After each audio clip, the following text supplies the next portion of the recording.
Hi అండి. Puff hands కింద border దగ్గర మనకి అంటే హ్యాండ్ లూజ్ దగ్గర ఇలా కట్ వర్క్ ఎలా కుట్టుకోవాలో చెప్తాను. ఫస్ట్ క్యాన్వాస్ పైన మీరు ఇలా కట్ వర్క్ డిజైన్ చేసుకుని లైనింగ్ క్లాత్ మీద పెట్టేసుకుని ఇలా ఒక కుట్టు వేసుకోండి.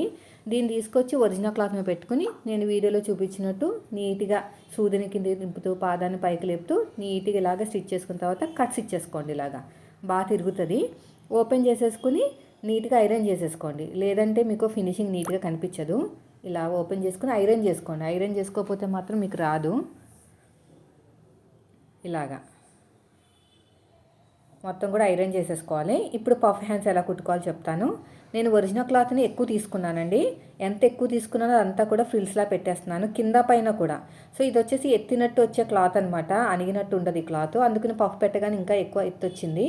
అయితే నేను ఇచ్చే పర్సనల్ ఎక్స్పీరియన్స్తో మీకు నేను ఇచ్చే సలహా ఏంటంటే కొంచెం స్మూత్గా ఉన్న క్లాత్కి ఇలాగా మీరు ఫ్రిల్స్ పెట్టుకొని బుట్టలా పెట్టుకోండి. ఇలా ఎత్తినట్టు వచ్చే క్లాత్లు ఉంటాయి కదా, వాటికి పెట్టుకోకపోతమే మంచిది.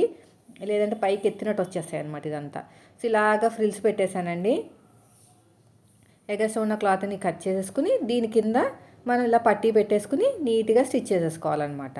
మనకి ఇలాగా పఫ్ హ్యాండ్ కింద పట్టీ కింద రెడీ అయిపోతుంది. లాంగ్ వీడియో పోస్ట్ చేశాను, ఎవరికైనా ఇంట్రెస్ట్ ఉన్న వాళ్ళు చూడండి.